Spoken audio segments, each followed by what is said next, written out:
Podem se assentar. Amém, irmãos. Esse é o nosso Deus, que está no seu trono, e nós somos chamados para adorá-lo nesta noite. E nós vamos adorá-lo agora por meio da leitura e da pregação da palavra. Peço a você que abra as Escrituras Sagradas na segunda epístola do apóstolo Paulo aos Coríntios, capítulo 4, versículos 7 a 18. Segunda epístola do apóstolo Paulo aos Coríntios, capítulo 4, os versículos 7 a 18. Nós temos estudado esta epístola aos domingos à noite. Pela manhã estamos estudando o livro dos Salmos. Aí, se você deseja acompanhar os sermões anteriores, você pode acessar no site da igreja, no canal do YouTube.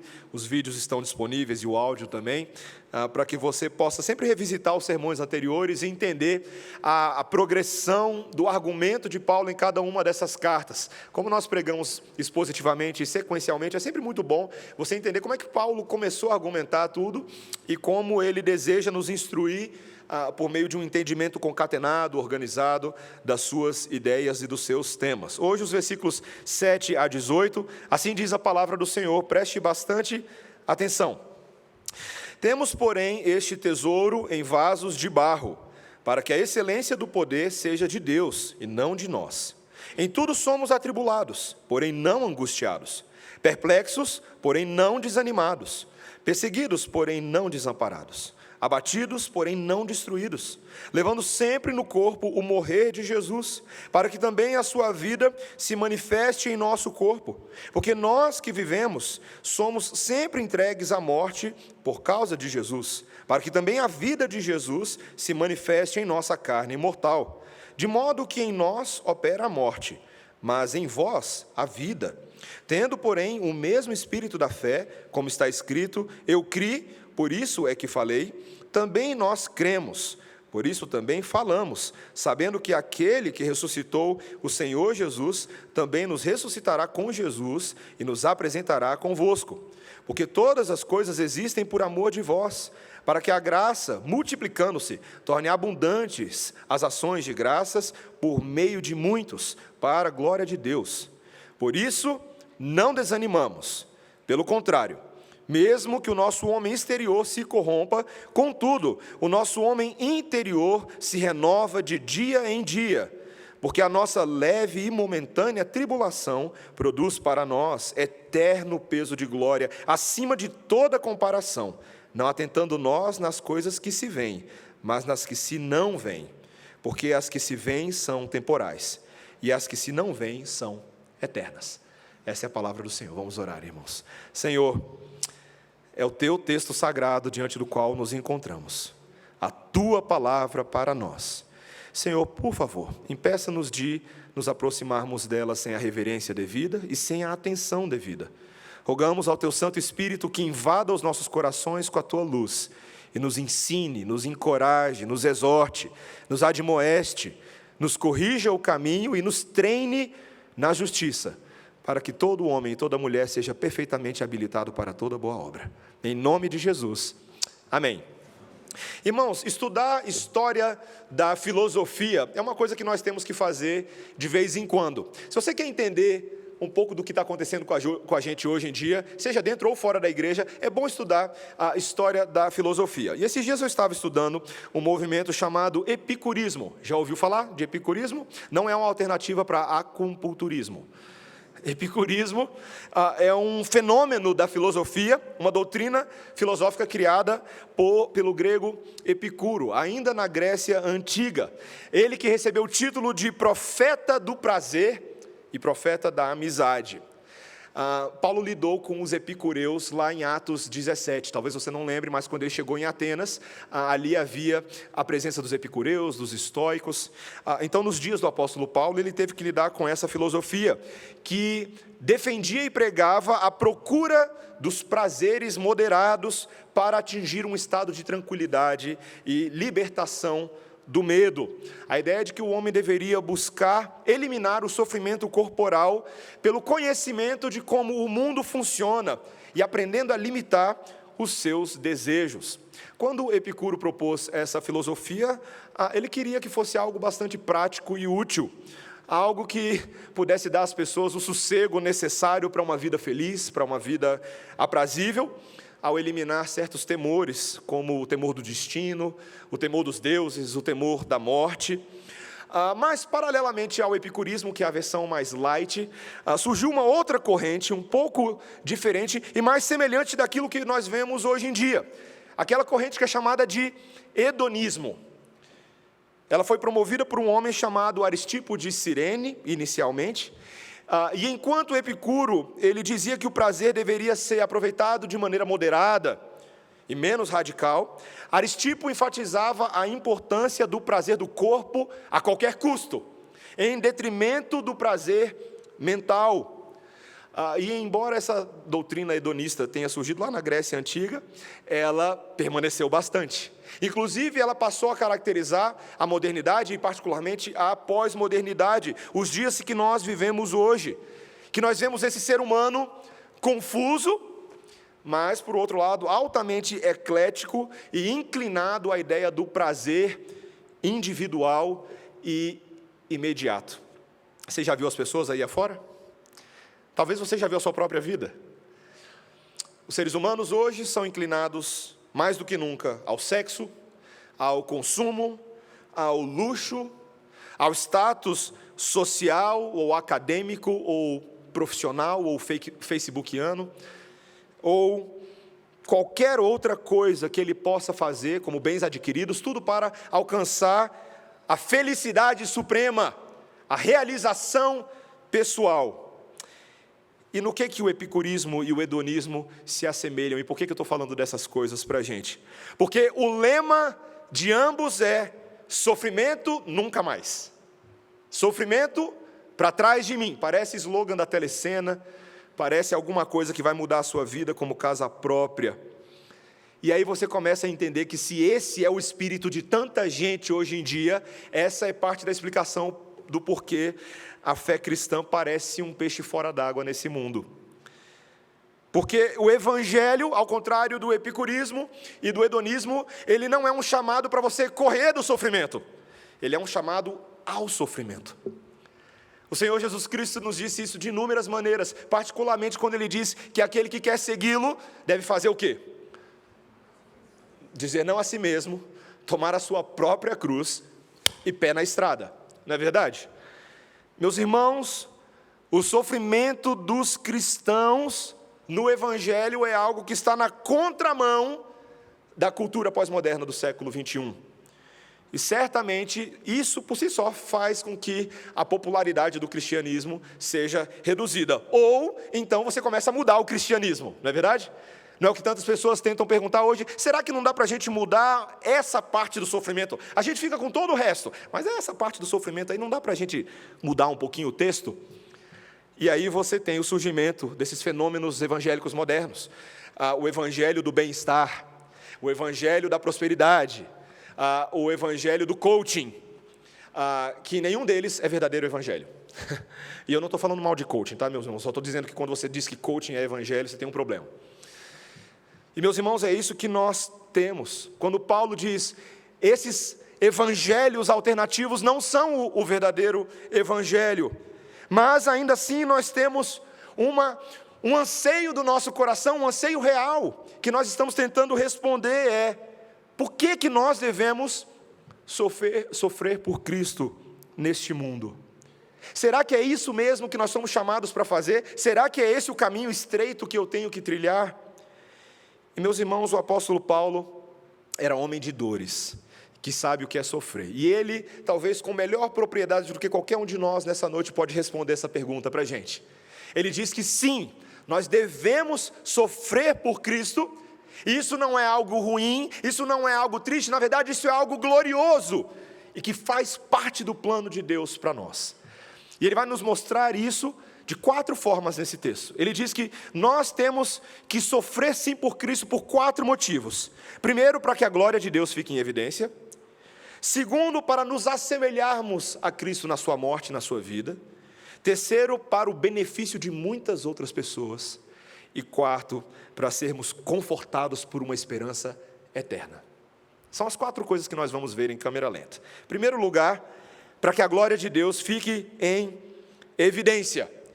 Nesse versículo 7, na metade do capítulo 4, Nós caímos de paraquedas aqui, mas nos lembramos que nesse momento Paulo vinha exaltando a gloriosa luz do Evangelho. A luz do Evangelho que transformou a própria vida dele. Aquele pecador, perseguidor da igreja, foi cegado pela luz de Jesus no caminho para Damasco. E essa luz lhe comunicou muito mais do que uma cegueira momentânea. Ela lhe abriu os olhos espirituais para ver a glória de Deus na face de Cristo. E toda a lei que ele já conhecia como um judeu, agora passou a fazer sentido. A lei que aponta para Jesus, que mostra o pecado de Paulo, mas que ao mesmo tempo mostra a glória de Jesus para resolver o problema de Paulo. Foi isso que nós vimos na semana passada. Mas agora, meus irmãos, após falar dessa luz gloriosa, ele passa a mostrar o contraste dessa luz com a fraqueza daqueles que têm que carregar essa luz. Olha o versículo 7. Temos, porém, este tesouro em vasos de barro, para que a excelência do poder seja de Deus e não de nós. Paulo chama os mensageiros do Evangelho, nesse caso aqui, ele mesmo como apóstolo e outros, de vasos de barro. Esses vasos eram muito comuns nos lares do Oriente Médio. Eles eram baratos e eram vasos que quebravam facilmente. Ao contrário, talvez, dos vasos mais caros, de metal, por exemplo, que podiam ser reparados, ou os vasos de vidro, que podiam ser derretidos e o material reutilizado. Uma vez que um vaso de barro quebrava, ele tinha que ser descartado, e eles eram facilmente quebráveis. Então eram baratinhos e não tinham muito valor inerente. Paulo está falando, os apóstolos são isso. Os mensageiros de Deus não passam de vasos baratinhos e de vez em quando até um tanto inúteis. Meus irmãos, isso diz mais do que somente do valor dos seres humanos que são pequenos, mas sobretudo da fragilidade de quem são os mensageiros de Deus. Lembre-se da dificuldade e da vulnerabilidade em que esses apóstolos se encontravam para fazer fielmente o ministério de levar a mensagem de Cristo a outros. Era muito difícil. Eles passavam por muitos perigos. Eles viviam perigosamente, por um triz.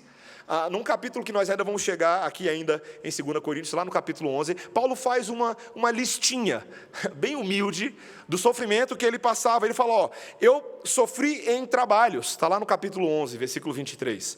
Em prisões, eu sofri em açoites sem medida, em perigos de morte muitas vezes. 5 vezes, olha a lista, 5 vezes recebi dos judeus uma quarentena de açoites menos 1. Fui 3 vezes fustigado com varas, 1 vez apedrejado, em naufrágio 3 vezes, 1 noite e 1 dia passei na voragem do mar, em jornadas muitas vezes, em perigos de rios, em perigos de salteadores, em perigos entre patrícios, em perigos entre gentios, em perigos na cidade, em perigos no deserto, em perigos no mar, em perigos entre falsos irmãos, em trabalhos e fadigas, em vigílias muitas vezes, em fome e sede, em jejuns muitas vezes, em frio e nudez, e por aí vai. Você fica imaginando a lataria de alguém que passou por tudo isso? Eu fico imaginando, eu sempre tento imaginar qual que era a cara de Paulo. Ele devia ser, quando ele tinha os seus 35, ele já devia aparentar 140. Mas, meus irmãos, mesmo ser um homem que sabia tudo o que ele já tinha vivido, há algo que ele diz nesse texto que é fascinante. Olha só o versículo 8 do nosso texto. Em tudo somos atribulados, porém não angustiados. Perplexos, porém não desanimados.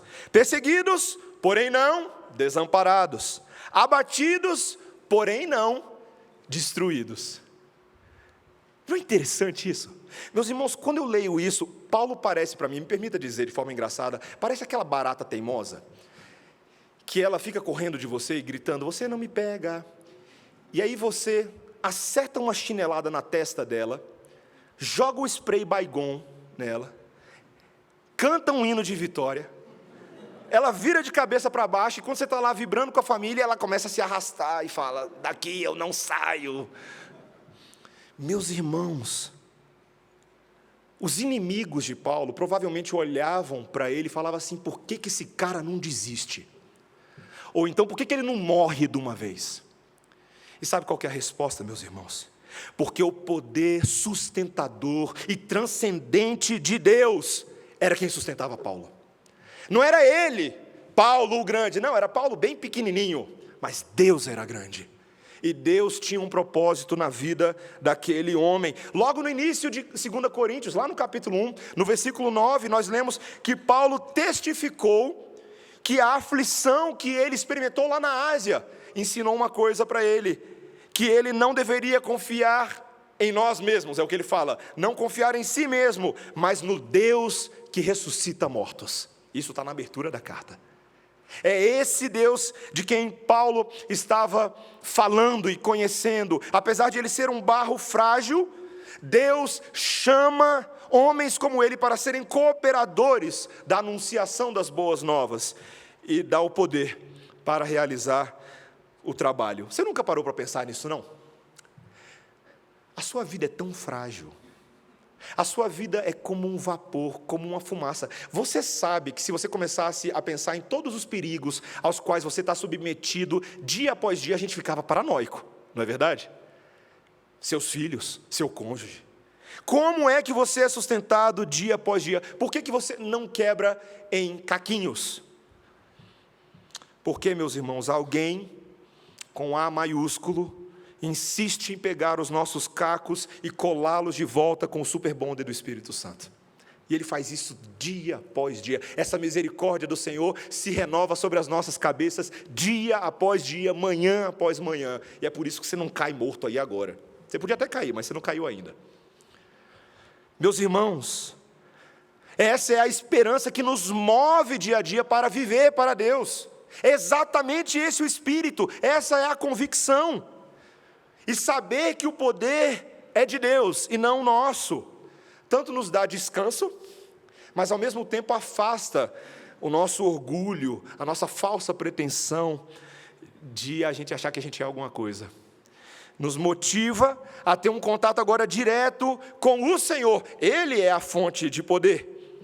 A nossa responsabilidade como vasos de barro, meus irmãos, é permitir que as pessoas vejam em nós a excelência de Deus, não a nossa. Que as pessoas vejam que Ele é a fonte de toda alegria, de toda esperança. Eu e você somos chamados para sofrer para que a glória de Deus fique em evidência. Esse é um mistério, mas essa é uma verdade, a primeira coisa que a gente tinha para ver. A segunda coisa, meus irmãos, é que nós somos chamados para sofrer para nos assemelharmos a Cristo na sua morte e na sua vida. Veja o versículo 10. Levando sempre no corpo o morrer de Jesus, para que também a sua vida se manifeste em nosso corpo. Porque nós que vivemos, somos sempre entregues à morte por causa de Jesus, para que também a vida de Jesus se manifeste em nossa carne mortal. Paulo, meus irmãos, conhecia de morte. É quase como se o emprego apostólico dele fosse uma espécie de trabalho na funerária todos os dias. Em Romanos 8, um texto que amamos, ele descreve o seu trabalho como algo assim: por amor de ti somos entregues à morte o dia todo. Fomos considerados como ovelhas para o matadouro. Paulo estava vivendo aspirações de morte, mas ele descobriu que Deus estava fazendo isso para que ele também experimentasse o poder da vida de Cristo, o poder da ressurreição. Ele estava vivendo isso na pele, um homem na iminência da morte, mas um homem cujo viver era Cristo em tudo, em todas as coisas. Ele estava experimentando esse poder para suportar a adversidade, esse poder para disseminar o Evangelho, mesmo através da fraqueza da sua carne mortal. Alguns comentaristas pontuam que Paulo provavelmente era um homem com muitas doenças físicas. Talvez uma doença de visão, ele teve alguns outros problemas sérios de saúde, mas fato é, meus irmãos, que Paulo nunca usou essas coisas como desculpas, dando spoiler dos próximos sermões. Em certo momento ele disse que Deus disse a ele: a minha graça te basta, o meu poder se aperfeiçoa na sua fraqueza. Essa era uma realidade maravilhosa, mas é mais do que isso, irmãos. Paulo estava percebendo que no processo do seu sofrimento, algo misterioso e glorioso estava acontecendo. A sua própria vida estava começando a se assemelhar e a espelhar a vida de Jesus. Jesus também havia sido caluniado, como Paulo. Jesus havia sido perseguido, Paulo estava sendo perseguido. Jesus foi maltratado, Paulo está sendo maltratado. E Paulo vê nisso um tremendo privilégio, meus irmãos. Deus escolheu a este apóstolo para ser uma espécie de ministério encarnado de Jesus. Aquilo que muitas vezes usamos a expressão, um ministério encarnacional. Paulo estava encarnando todas as fases da vida de Cristo, espelhando no seu próprio ministério. E ele não via isso como uma coisa ruim, meus irmãos, ele via isso como uma coisa maravilhosa. É um mistério que às vezes a gente tem muita dificuldade de entender, sabia? Quando a gente está passando por um sofrimento, por um furacão na sua vida, por um tornado, nem sempre a gente tem essa cabeça teológica, não é? A nossa teologia vai pela janela, junto com o resto das coisas que estão voando. Mas Pedro, o apóstolo Pedro, queria lembrar, por exemplo, a igreja de Roma que eles não poderiam viver assim, que o sofrimento era uma oportunidade para eles encarnarem a Cristo e viverem para Cristo. Quando ele escreve para os crentes em Roma, na sua primeira epístola, ele está escrevendo para uma igreja que estava debaixo do forte jugo do Império Romano. O terrível, não somente do imperador, mas de todos os cidadãos romanos que, não sendo crentes, julgavam que podiam fazer o que queriam com os crentes, humilhá-los, falar o que quisessem. E quando Pedro escreve o capítulo 2, ele diz o seguinte, presta atenção, ele fala assim: sejam bons empregados, é uma paráfrase, tá? Sejam bons empregados para o patrão de vocês, não somente os patrões que forem bons, mas também os maus. O que importa é que suportem tudo por causa da sua consciência para com Deus, quando forem maltratados sem razão. Porque não há nenhum mérito se vocês receberem castigo quando vocês merecem o castigo, por causa do pecado de vocês. Mas ele diz o seguinte no versículo 20 do capítulo 2: se entretanto, quando praticais o bem, sois igualmente afligidos e o suportais com paciência, isto é grato a Deus. Porquanto para isto mesmo fostes chamados, pois que também Cristo sofreu em vosso lugar, deixando-vos exemplo para seguirdes os seus passos. Está vendo? Meus irmãos, todo mundo aqui quer ter uma fé igual à fé de Jesus. Quem quer ter uma fé de Jesus, levanta a mão. Todo mundo quer ter a fé igual à fé de Jesus. Mas você está disposto a passar pelo que Jesus passou para ter a fé dele? Pedro fala muito nessa epístola dele sobre testes de fogo. Ele fala isso logo no primeiro capítulo, que Deus estava testando a fé desses irmãos como um minério de ferro que é submetido ao fogo de refinamento e sai do outro lado limpinho, depuradinho de todas as suas impurezas, genuíno. Meus irmãos, essa é a experiência dos crentes. Jó tinha falado sobre isso para descrever tudo o que ele estava passando. Você lembra do que Jó passou? E ele disse, lá em Jó 23, quando Deus me provar no fogo, sairei como ouro. Até rimou. Meus irmãos, um pastor que eu gosto bastante, chamado Joel C. Gregory, ele escreveu um livro chamado A Fé que Trabalha, Faith That Works. E ele falou uma coisa muito interessante nesse livro. Ele disse que pode haver algo muito suspeito sobre uma fé que nunca foi testada.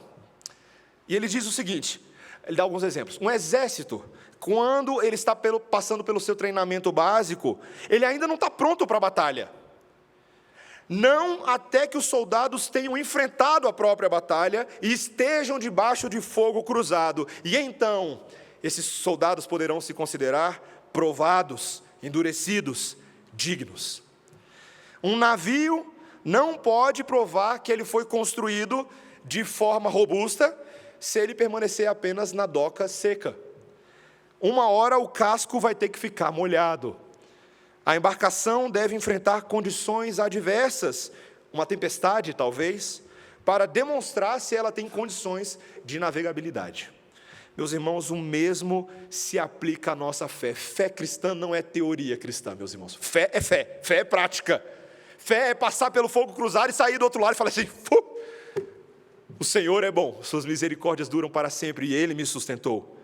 Meus irmãos, quando nós nos agarramos em fé a Cristo, a despeito das tempestades da vida e das críticas esmagadoras que nós possamos vir a sofrer como cristãos, é exatamente quando provamos a genuinidade da nossa fé.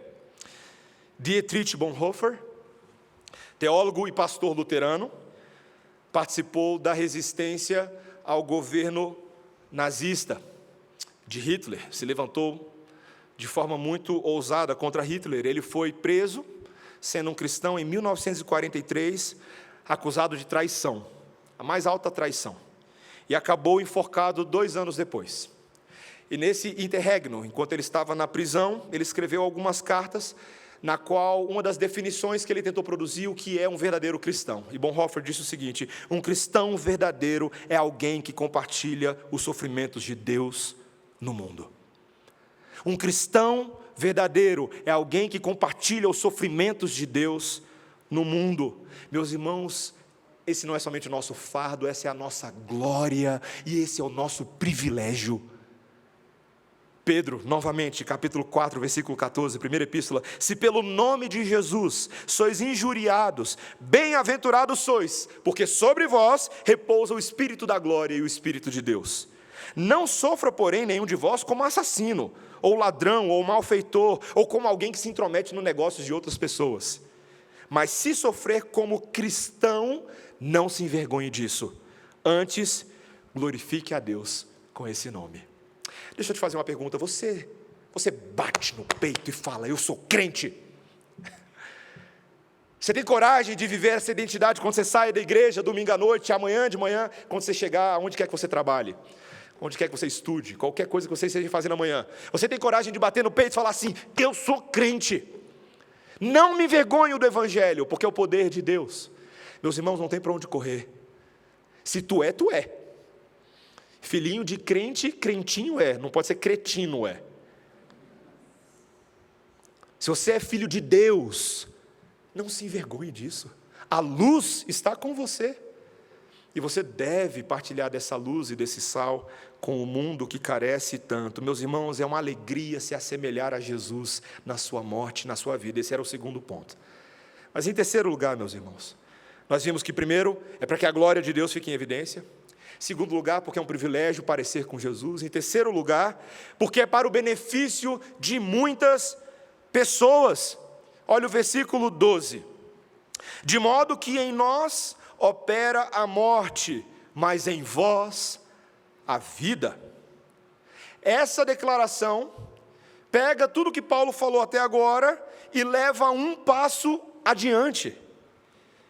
O seu sofrimento, o sofrimento de Paulo em Jesus, não se via apenas para exibir a Cristo, mas Cristo estava trabalhando através de Paulo, trazendo vida a outros. E aqui ele faz uma declaração enigmática. Olha o versículo 13. Tendo, porém, o mesmo espírito da fé, como está escrito: eu criei, por isso é que falei. Também nós cremos, por isso também falamos. Sabe, quando eu estava estudando o texto essa semana, eu falei: que Paulo está falando aqui? O que isso significa? E aí eu fui lá consultar minha referência cruzada. De onde vem essa citação? Essa é uma citação do Salmo 116, 10. O Salmo 116 que lemos hoje no culto. Este é um salmo no qual o rei Davi se encontra no meio das suas mais terríveis aflições e tribulações. Mas é no meio dessas tribulações que o rei Davi manifesta a sua fé. Aquele que crê em Deus a despeito das circunstâncias. Eu criei, por isso que falei. É porque eu creio, é porque eu creio que a minha boca agora fala das verdades de Deus e carrega as verdades de Deus para outros. Meus irmãos, Paulo se vê como um homem que tinha o mesmo tipo de confiança em Deus do que aquela linhagem de homens que passaram por aflição, mas também confiaram em Deus ao longo de toda a história da cristandade. A confiança dele, meus irmãos, é motivada por algo impressionante. Algo que jamais a gente pensaria que nos motivaria em momentos como esse. A convicção de que o seu sofrimento era parte do plano de Deus para a salvação e edificação de outras pessoas. Olha o versículo 14, veja comigo. Sabendo que aquele que ressuscitou o Senhor Jesus, também nos ressuscitará com Jesus e nos apresentará convosco. Porque todas as coisas existem por amor de vós, para que a graça, multiplicando-se, torne abundantes as ações de graças por meio de muitos, para a glória de Deus.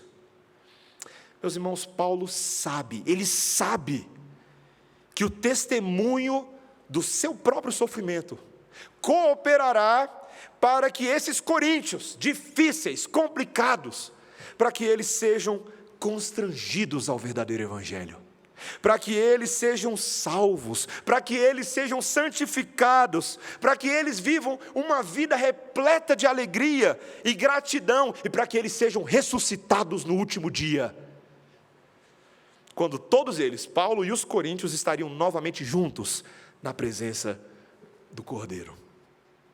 Meus irmãos, isso me faz pensar um padrão curioso do evangelho. E acontece não só com Paulo, mas conosco. Para que outros creiam, muitas vezes alguém vai ter que pagar o preço. Para que outros cresçam, alguém vai ter que diminuir e servi-los, e ser paciente. Para que outros vivam, alguém vai ter que morrer. Alguém vai ter que se sacrificar. Quantas vezes eu e você vemos esses exemplos no dia a dia das nossas vidas cristãs? Pastores, ministros que durante anos estão ministrando as suas igrejas, pregando a palavra, almejando que o evangelho de Cristo transforme vidas, mas demora. Homens e mulheres que sofrem pacientemente, sob muitas lágrimas, para que os seus cônjuges se santifiquem e sejam trazidos à fé verdadeira. Pais que ficam de joelhos no chão, para que a dureza do coração dos seus filhos seja amolecida. Meus irmãos, o evangelho é um caminho estreitinho de morte. Que engano nosso achar que ser parecido com Cristo, a gente iria se livrar de todo o custo do discipulado, de toda a paciência de viver para a glória de Deus. Às vezes quando eu penso, novamente, aquele exemplo que eu já dei, quando eu penso que eu vou no shopping com a minha esposa e sento lá e fico vendo aquela multidão de pessoas andando para cima e para baixo, e quantos ali não conhecem o evangelho, vivem pelas suas vitrines, vivem pelas suas bolsas, vivem pelas suas idolatrias particulares, e passa na minha cabeça, quem irá por nós? Quem vai pregar para eles? Irmãos, honestamente, você vai esperar, eu e você vamos esperar essas pessoas entrarem na igreja? Poderia acontecer, Deus tem poder para isso. Ou a gente vai sacudir a nossa poeira e nós vamos em direção às pessoas. Elas precisam ouvir. Eu sou meio maluco, eu já falei para minha esposa que um dia eu vou surtar no meio do Parque Shopping, vou botar uma banquetinha lá de George Whitefield e vou começar, pecadores! Acho que os seguranças não vão levar 5 minutos para me tirar, o homem-bomba vai explodir aqui dentro. Mas por que nós ficamos tão constrangidos com a mínima possibilidade de compartilhar o evangelho com a balconista do McDonald's? Com a mínima possibilidade de compartilhar uma palavra a alguém que você viu ali aflito. Por quê? Por que nos intimida? Desculpa, eu não posso invadir a privacidade das pessoas. Não, larga isso. Se Jesus Cristo não estivesse invadindo a nossa privacidade, nós não estaríamos aqui hoje à noite. Ele não pediu muita licença para te salvar não, sabe? Ele arrombou a porta do seu coração e falou, é meu. Meus irmãos, nós somos tão pouco ousados e tão pouco intrépidos, ainda que pertençamos a um Deus absolutamente ousado e intrépido.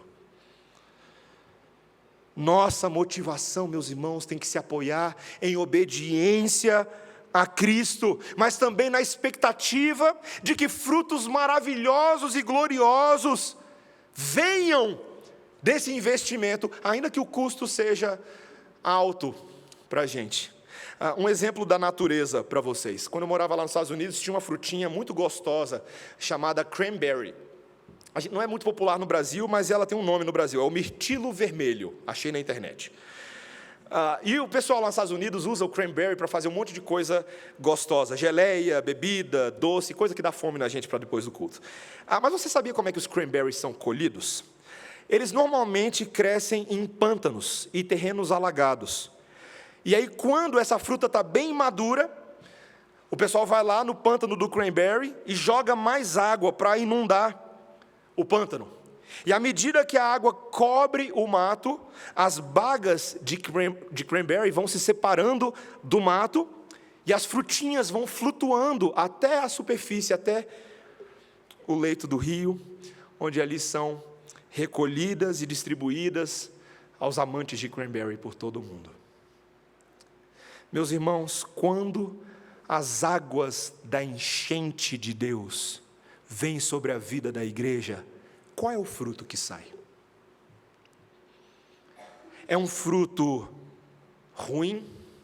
Ou é um fruto, como Paulo fala em 2 Timóteo capítulo 2, 21, santificado e útil ao seu mestre, estando preparado para toda boa obra? Aquele fruto que o mestre quer usar para liberar e abençoar e satisfazer as necessidades do mundo faminto ao seu redor. Não faminto de cranberry, mas faminto da palavra de Deus, que é o alimento para a vida eterna. Meus irmãos, ouçam muito bem o que esse pastor vai falar para vocês agora.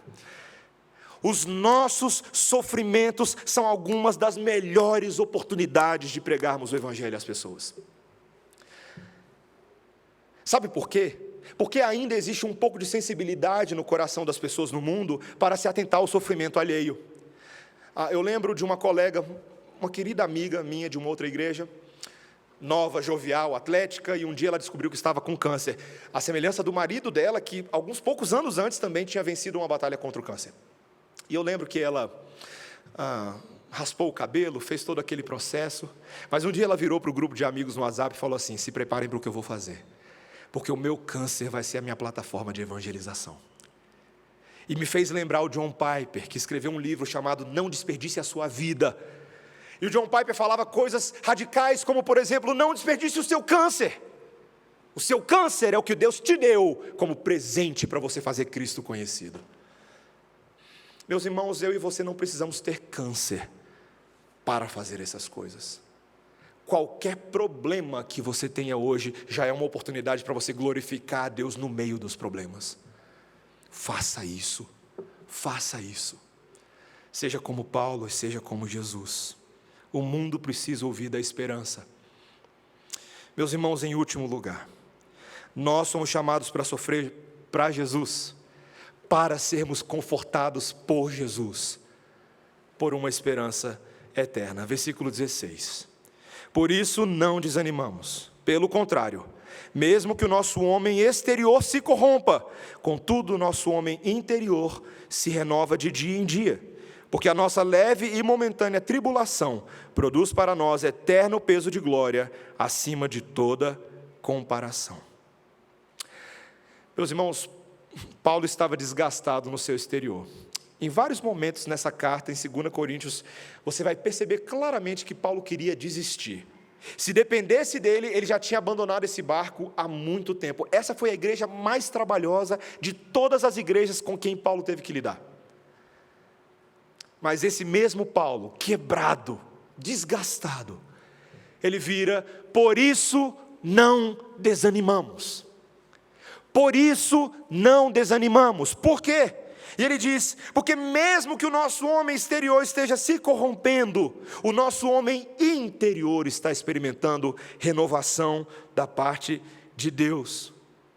Paulo não vivia por vista, ele não vivia pelas circunstâncias, ele conhecia o Espírito Santo de Deus que agia dentro dele, que lhe trazia uma paz que o mundo não conhece, que lhe trazia uma alegria quando todos estavam tristes, que lhe trazia refrigério quando o seu corpo estava cansado.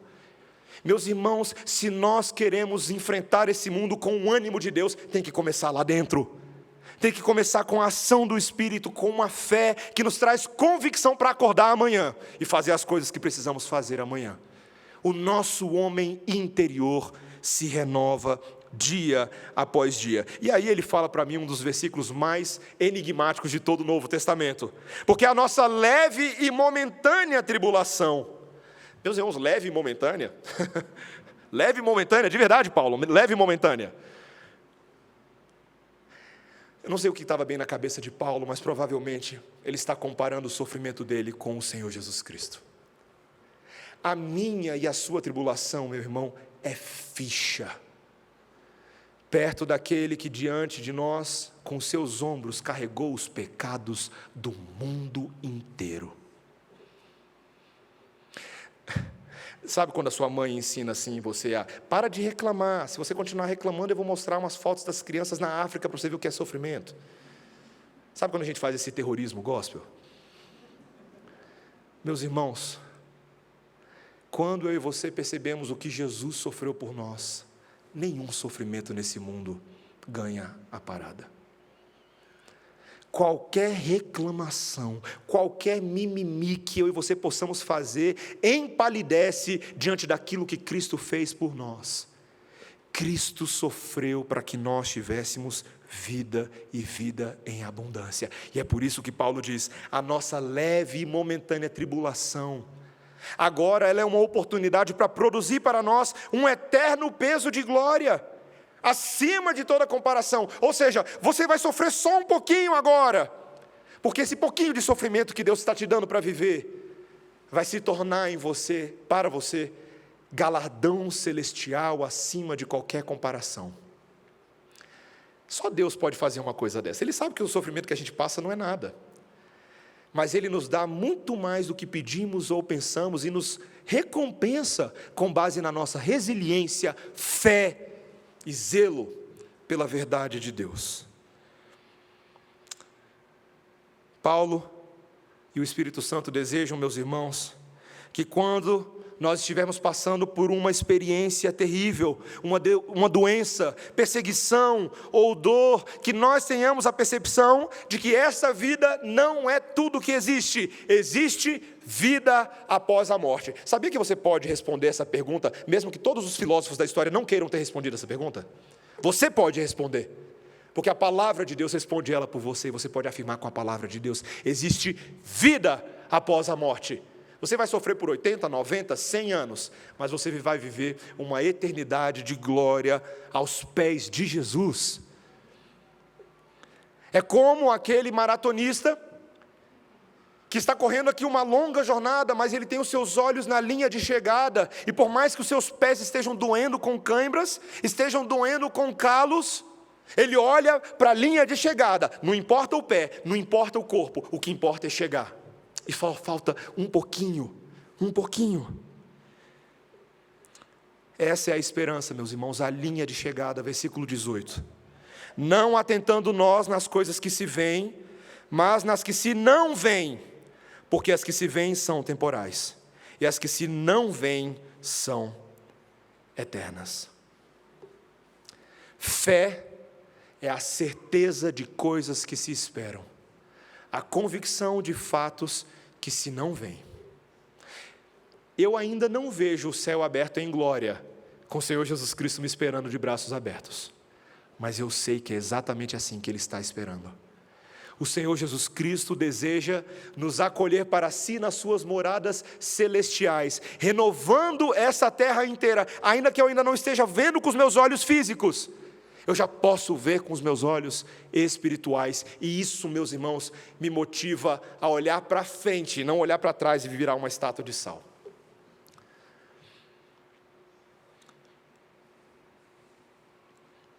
Conta-se que essa é a minha última história, conta-se que um homem crente, durante a grande depressão da economia norte-americana, assim como muitos, ele perdeu o emprego dele. Ele tinha um bom emprego, acabou esgotando as suas economias, ele perdeu a sua casa. E a dor que ele sentia naquele momento da sua vida foi multiplicada porque repentinamente a sua esposa veio a falecer. E a única coisa que lhe sobrou, irmãos, foi a sua fé. E ela mesma já estava bem fraquinha. Um dia esse homem estava vasculhando a vizinhança onde ele morava ali nos Estados Unidos, à procura de emprego, de trabalho, e ele parou para observar alguns homens que estavam trabalhando nas pedras de um prédio de uma igreja. E estava ali um homem trabalhando muito habilmente numa pedra e cortando ela em formato triangular. E ele ficou encucado com aquilo, ele olhou para o prédio e as pedras eram retangulares, e ele virou e perguntou, onde é que você vai encaixar essa pedra aí? Eu não consigo ver ali. Aí o homem falou assim, está vendo lá no topo do pináculo? Está vendo aquele buraco triangular? É ali que eu vou colocar ela. Eu estou trabalhando nela aqui embaixo para encaixar ela lá em cima. Eu estou trabalhando nela aqui embaixo para encaixar ela lá em cima. Meus irmãos, talvez alguns de vocês estejam passando tempos terríveis e problemáticos. Talvez vocês, nesse exato momento, estejam com aquele tipo de tristeza de quebrar o coração e que ninguém sabe o que você está passando. Talvez você esteja sofrendo alguma doença física ou alguma doença da alma, alguma derrocada, uma derrota para o pecado. Talvez seja alguma coisa que você está passando que seja excruciante demais, até mesmo para conversar com alguém, e até para conversar com Deus você não se sente no direito. Os golpes dos martelos de Deus estão doendo na sua vida. Meus irmãos, o nosso irmão Paulo nos diz hoje à noite: mantenha firme a sua fé. Não desanime, meus irmãos, mantenhamos firme a nossa fé, não desanimemos. Se você hoje está no Senhor, eu te garanto, essas dificuldades não vão te destruir, elas são apenas temporárias, e a glória de Deus está chegando.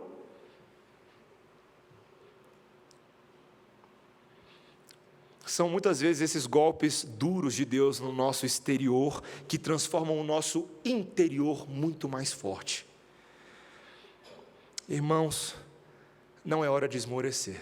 Só falta um pouquinho. Só falta um pouquinho. Eu te garanto que a vinda de Jesus está muito mais próxima do que quando os primeiros creram.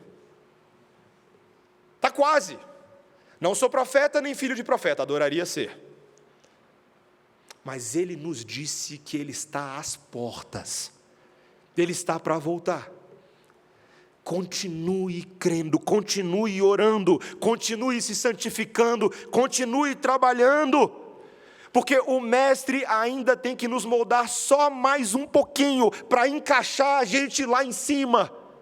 Sua pedrinha triangular, Ele é a pedra angular, e Ele não vai falhar com você, eu te garanto. Que o Senhor nos ajude, irmãos, a olharmos para Jesus, o autor e consumador da nossa fé. Amém? Vamos orar, irmãos. Senhor Deus, nós, a Tua igreja, cantamos juntos e declaramos juntos nessa noite que não estamos aqui para desanimar. Não estamos aqui para desanimar, Senhor. Estamos aqui porque o Senhor nos chamou para sofrer contigo, para que a Tua glória fique em evidência em nossas vidas, nós, vasos quebradiços, para nos assemelharmos a Jesus em sua morte e em sua vida, para o benefício de muitas pessoas que verão o nosso sofrimento esperançoso e resiliente, e para que nós mesmos sejamos confortados por essa eterna esperança. Senhor, essa é a nossa identidade inevitável, Senhor. Portanto, rogamos, Espírito Santo de Deus, ajuda-nos a viver essa identidade. Queremos abraçá-la, queremos nos alegrar nela e queremos cumprir fielmente as demandas do reino de Deus, para que muitos te conheçam. Faz isso em nós, Senhor. É a nossa oração em nome de Jesus. Amém. Igreja do Senhor, vamos cantar juntos, vamos ficar de pé. E vamos cantar esse cântico selecionado a dedo para um momento como esse. Só em Jesus confiarei, é minha força, minha luz e minha canção.